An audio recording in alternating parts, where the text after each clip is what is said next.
Welcome to another episode of The Evaluation Couch, the podcast where we talk about career growth and the field of evaluation. This is your host, Maria Montenegro. This weekend, I was on a hike and I was overhearing these two people talking. And one of them was sharing how his career progressed and how he became an expert on this specific topic after a conversation in the coffee room at his work. The other person said, "Oh, that's so interesting. It sounds like you were lucky." And the man was like, "No, it wasn't luck. It was because I said yes to learning opportunities. I'm curious. I did this and I did this and I did this." And it was such a great example of taking action and planned happenstance. And I realized two things. The first one was that when you're in hikes, it's a great opportunity to eavesdrop, and sometimes you have no option. And the second thing that I realized was how much we can learn from listening to other people's stories and actual examples of their careers. Sometimes it's a more effective way of these topics like planned happenstance sinking in when we see someone that has actually walked that path and applied these skills in their career. At the same time, I've been feeling uncomfortable, maybe just not with the best energy in the last episodes that I've been creating because all of the content is focused on how to apply for jobs in a system that, if we're super honest, kind of sucks and that is not designed in a compassionate way and it's not designed in a caring way. So, despite all of your efforts in trying to learn how to apply for jobs and increasing your job searching skills, the truth is that the process can be very emotionally draining. I still think that it's important for us to develop those skills and know how to play the game. But I also want to recognize that sometimes we need to change our strategy because the system is just not designed in the best way. That's what I want this episode to be about. My career path is not a good example of this. All of the positions that I've held are positions that have been posted in a job board or online. I have applied, I have interviewed, I've gotten the position, or I've had opportunities that have landed because I have taken action and I have volunteered or connected or supported someone that knows me. But I don't have examples in my career of being assertive and trying something different to land a job. But luckily, I have access to someone who teaches me how to be assertive every day. He also happens to be the number one supporter of this podcast. When I asked him if he could be here to talk about this, he said yes right away. This is my partner, Diego. Diego, thank you so much for joining us and being willing to share about your career path with us and for all your support. Thank you very much for that intro, Maria. I'm very happy to be here at the Evaluation Couch again. This is the second time you're a guest in this podcast, but some people might still not know you. So, do you want to give an introduction and just quickly share who you are? First of all, I would like to start by saying that I am an immigrant to Canada. I am originally from Ecuador. My current occupation is empowering a team of software engineers to build their careers and have great impact while doing so. Nice. Thank you for that, Diego. The reason why you're here today is because you have examples in your career where you have secured jobs in ways that are not traditional. And I think that myself, as well as people listening, can learn from you and what motivates those actions you have taken in the past. To get us started with your career journey, can you share how you got your first job in Canada? Let me tell you a little bit of how I arrived in Canada. I was a very privileged immigrant. I came to Canada as an international student. When I got to Canada, I had access to the university's career department, this group of people that would help students get jobs and prepare resumes, etc. One of the things they had done was create a job bank. Not many people in the university knew about this job bank. To be honest, I don't know if it was something new or had been there for a while already, but it wasn't the first, second, or third place that you would go in and look for jobs. But I used that because I had already used LinkedIn and Indeed, and I wasn't finding the opportunities for me, and I was on a really high pressure to get a job.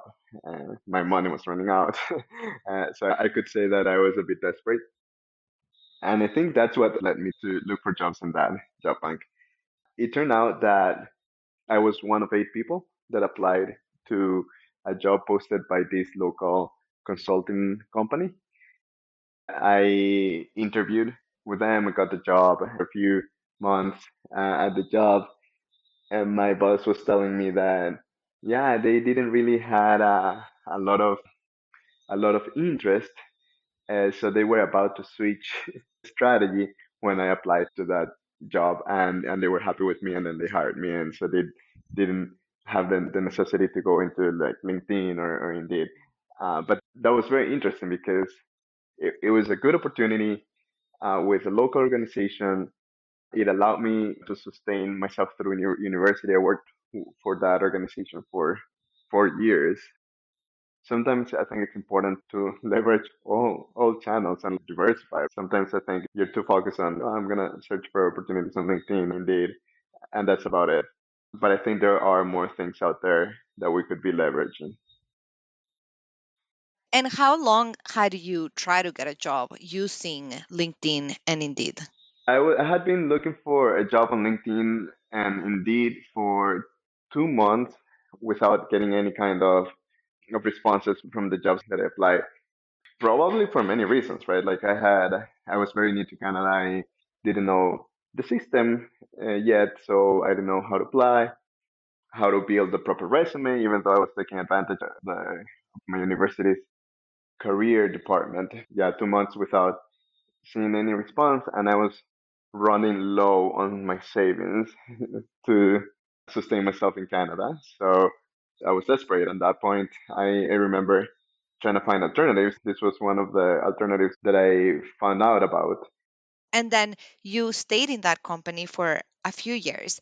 While you were at that company, did you have any experiences applying for jobs, or were you focused on studying and working? I mostly focused on the job that I had already gotten. The reason for that is that it was a good job with good people, and the owners of that organization were really good to me. They were very flexible in terms of schedules. So my priority was to keep that while at university because university for international students is extremely expensive. But then when I finished my program, that's when I started looking for other opportunities. Okay, and when you finish your program, that is the story that I'm interested in hearing the most. So, can you tell us what happened and how you ended up in your next job after that one? For sure. For context, this was in Edmonton, Alberta. The economy is very centered around oil. And we were at a time in which oil prices were low, which meant customers were dropping projects and contracts were canceled. I started seeing the impacts of the economy in the organization that I was working for. The moment I realized this, and with the good timing that I had finished my program, I started looking for a different option.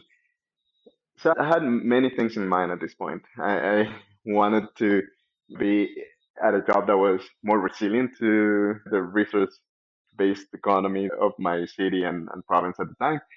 And I also felt like it was a great time to take risks. With that, I updated my LinkedIn profile and started refreshing my resume. I actually got contacted by this recruiter on LinkedIn about a position in one of the tech startups in my city. Now, I wouldn't know what that startup was, but I was matched because of the prior experience and skills that I had published in my resume. So I met up with them, went through screening sort of interview. Then we met up again for coffee. At that point, the recruiter said, I'll message you some other time. They weren't implying anything like whether I was going to get the opportunity or go for an interview with the company itself. They were just like, I'll message you at some other point. And then I never heard from them. I reached out a couple of times, and afterwards, you're also like, okay, I'm not gonna be that kind of person that like trying to reach out way too much. But I was really interested in the position that this person had advertised. Their tech stack was something that I was an expert on. They were a startup, which is something that I wanted. I wanted to work for a small company building new and innovative products. When I started reflecting on all of these things that I found out about the position, I was like, huh, there are not many tech startups in Edmonton. I'm pretty sure I can figure out which startup is actually hiring. So I did. I did some research and I found this company that had 6 employees at the time. Somehow I found out their address, and a couple of weeks later, I just walked down the street. They lived on the same street I used to live. I went to the office, went up the elevator, knocked on their door. Somebody opened the door for me there. Happened to be the CEO and founder. He said, "Hey, I think you're looking for a software developer. I am a software developer. I would like to work for you." So the founder is a really cool person. And he looks at me and like, "Okay, come on in." We had an interview on the spot with him, the person who ended up being my boss for many years after that. And things turned out really well. They said, "Okay, how about you come back tomorrow and we'll do a bit more of a technical screening." So I came back tomorrow and they said, "We are in a very interesting position because we have this exclusivity agreement with the recruiter. We don't know if we can hire you, but let's do some contract work." That was actually great for me because I still had my other job. And for a little bit, I was doing contract work for this tech startup while they figure out their recruiting situation, and was trying to wrap up my work on my current job. But it all happened within 2 days. One day, I walked into their office, knocked on their door, had an on the spot interview with the two founders, and the next day, I had my technical interview, and that was it. I was pretty much hired at that point, and I ended up working for that company until their exit. Super interesting, Diego. I have so many follow up questions. The first one is, did you say that when you arrived and they opened the door? Yeah, I mean, I think I also caught them off guard. I don't think anybody had ever knocked on their door to say, "Hey, I think you may have a need for a software." I can very clearly remember the CEO's face when they opened the door for me. They were like, "Are you looking for that other company next door?" I was like, "No, I'm looking. I'm pretty sure I'm looking for you folks." I have a lot of respect for you doing that because I can only imagine everything I would be feeling in my body the moment that I'm in that door trying to come up and say something. What I'm curious about was you had the experience with a recruiter, you had an interview and they screened you and they didn't follow up, which in a ways they rejected you for that position. Yet you still took action to get yourself that opportunity. So, my question is, how did you keep yourself optimistic and motivated in light of that rejection that you had received? Good question. You're absolutely right. The recruiter ghosted me, so that's as much as a rejection as you can get. That said, I think I did understand that the recruiter is not an expert on what the company needs. They do their best, right? And some recruiters obviously specialize in certain industries, maybe in software engineering, but they are not software engineers, right? So I acknowledged that fact first. I did acknowledge that there could be something wrong, right? That I could be a good fit this company, and that the recruiter, even though they were trying their best, just didn't realize that or couldn't see how my skills matched the company's need. I think that opened the doors for me to maintain a positive mindset and to stay energized. As I said before, I was desperate to get a job. I think I had that right mix of being very energized and excited for this potential opportunity because it seemed exactly what I wanted. And also, I am a bit desperate. That was a good combination for me to be able to stay in the game. That's an interesting observation, the specific situation and motivators that you had in that specific time in your life. One thing I was remembering as you were sharing that story is that this weekend you mentioned to me that if you could give your younger self one piece of advice, it would be to take more risks. And I thought that was interesting because when I think of your career and these actions that you have taken, I think it requires taking a lot of risks and being vulnerable. In this specific story, one aspect that I find interesting is that when you were rejected, you didn't really know that much about the position. The theory I have is that some of that motivation to take that risk came from your confidence in yourself and your skills. How does that land?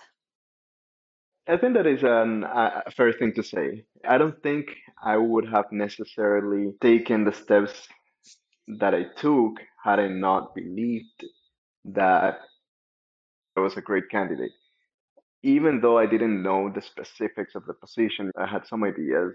And that gave me the confidence. That gave me the confidence to say, hey, this is worth pursuing beyond the normal, comfortable steps of having a coffee chat. And I think that makes sense to me. I'm imagining the process, even seeing you walk down the block to this company and how internally you would feel and how you would come up. You had to have felt confident enough to be able to have an interview on the spot as well. Yeah, I didn't know that I was going to get an interview on the spot. My plan was to say, hey, here's my resume. Call me back, please. I felt confident enough that the moment they offered on the spot interviews, I took it, of course. And yeah, I remember in that experience, let me tell you something. That day, I actually remember that I dressed up with like casual pants and a long sleeve shirt, and I was like very business casual look. I knocked on the door, and when the CEO opened the door for me, and they were in shorts with a t-shirt, I also felt out of place, which could have been a bit of a blow to that confidence was building up for myself. What also played a role was the culture in that place. Both co-founders I interviewed with on the spot, they made me feel comfortable. They realized that probably didn't know how the industry worked so much. It was already weird that I was knocking on their door and everything, but they were open to it. And I think that was such a great thing for both of us, right? We both ended up benefiting so much from that interaction, from me taking that risk of going and knocking on their door, building that confidence because it's not that I 100% of the times felt confident. As every person, you have to build up that confidence. And it also worked out for them because they ended up hiring a great person, in my opinion. In your Exactly. unbiased opinion, yes, you are right around having to build that confidence. One area in which I think we are different is that when I am taking risks, I definitely rely on my support network. I will reach out to you or someone else that I trust. I will ask for advice. I might even practice and prepare. I don't take these risks necessarily in silence and in private. I think we might be different in that way. So, a question I have is how did you prepare for that day and knocking on that door? Excellent question. I remember what happened in the days prior and including that day and me waking up and saying, okay, this is the day I'm gonna go and meet them. I think I was already relying on the prep work I had done for the encounter with a recruiter. In terms of the technical stuff, I don't think I did anything special. I'm the kind of person that I need to be both confident in what I know and honest with myself about what I don't know. That is okay. I've always believed that recognizing that I won't know everything that say a job posting lists that you should know. It's impossible. For none of my jobs, I've known everything listed. Uh, the vast majority of it you learn on the spot. That understanding is what helped me prepare for that encounter. It was the willingness to take on the opportunity that presented itself. What I looked for the opportunity by knocking on their door, I also got offered an interview on the spot.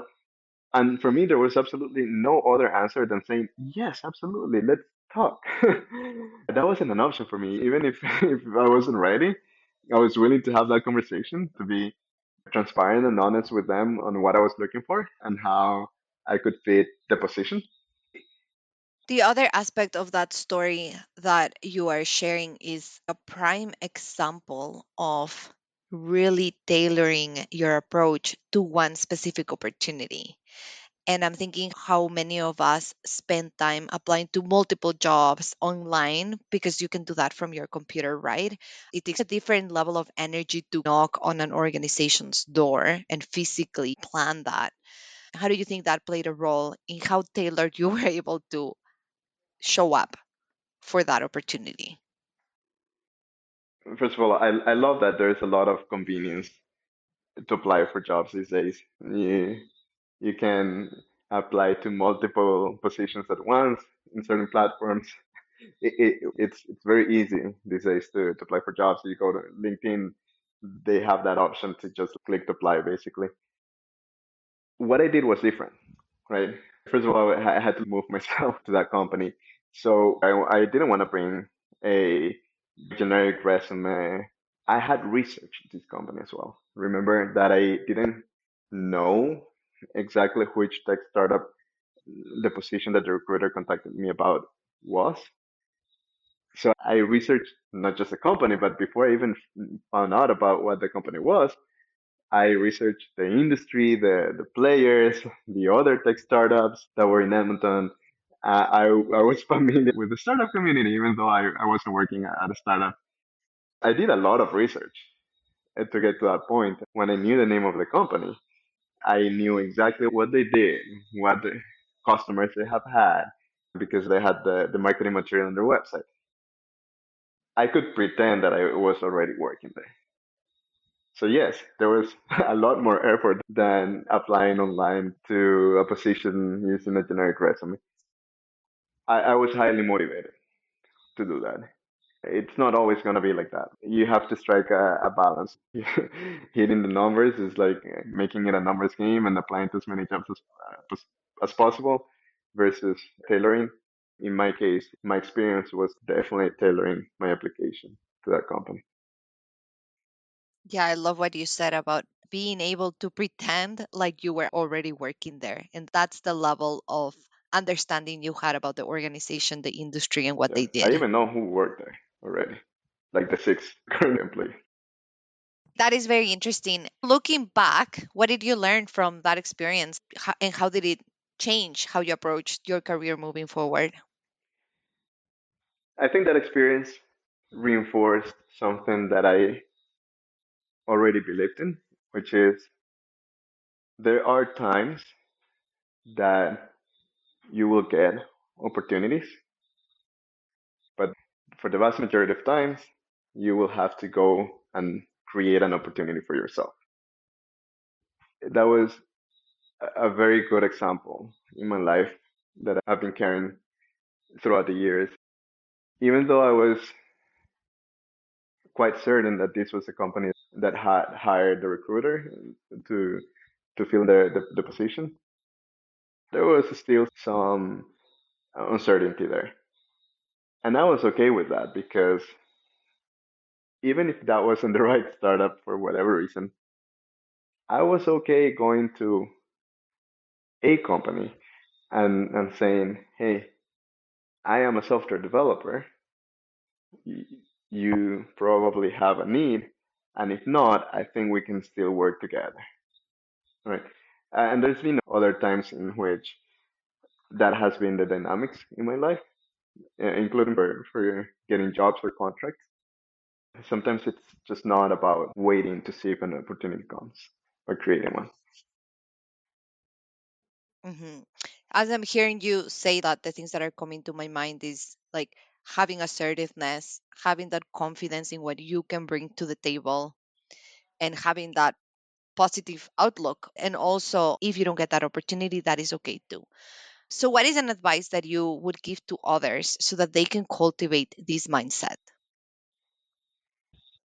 The advice I would have for others in this journey of getting the right position, the right job for them, is to remember what has gotten them to this point, right? To the point where they are.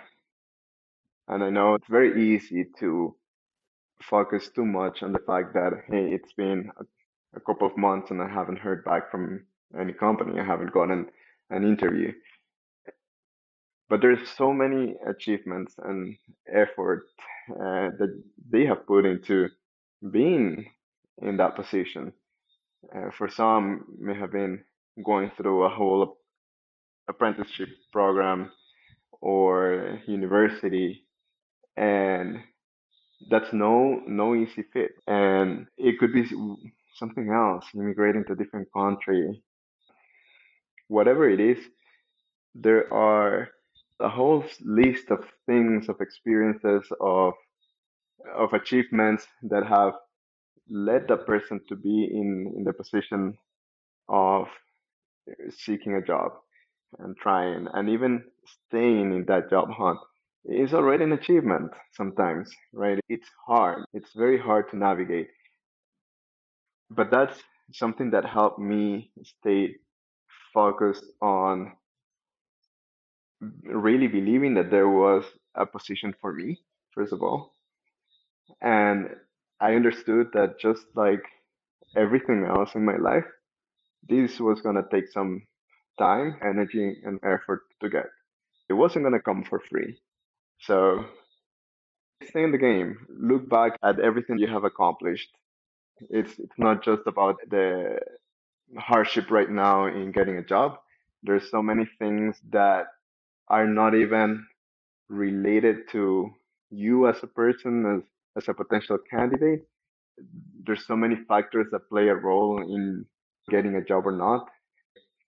I tend to think I was the right candidate for the startup, yet the recruiter decided against that, right?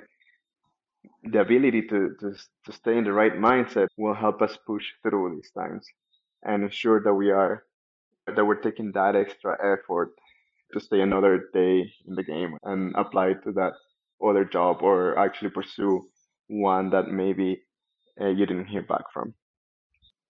Thank you, Diego. That is great advice for listeners to think about and remember in their job search process. There's one last thing we need to discuss, and I know it's very important for you. This year, you've started volunteering, supporting people in their job search process, specifically people who are new to Canada. Can you share some reflections of what are the challenges that you are seeing among those specific groups in securing jobs? Absolutely. First of all, I think that as an immigrant to another country, there's already that huge knowledge gap that people have to fill, right? It's them not knowing what are the cultural practices around job applications in Canada, and what is a resume versus a curriculum, right? A CV. That's just one minor example, but there's so many things that as immigrants, people have to catch up on, and that takes a lot of effort, takes a lot of time sometimes, and it is challenging. Fortunately, there are many organizations focused on helping these populations to settle into the Canadian workforce, and that's already good. But there's a whole other set of challenges that will not depend necessarily on the candidates.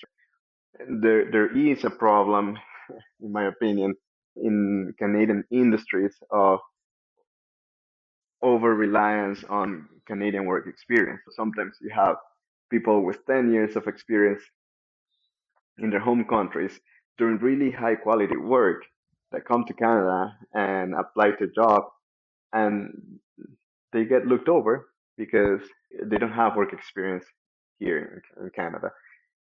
These are things that there are ways to mitigate or go around. There's volunteering, there's lots of other things, but this also takes effort. A lot of the times, people are in Canada and they need to get a job.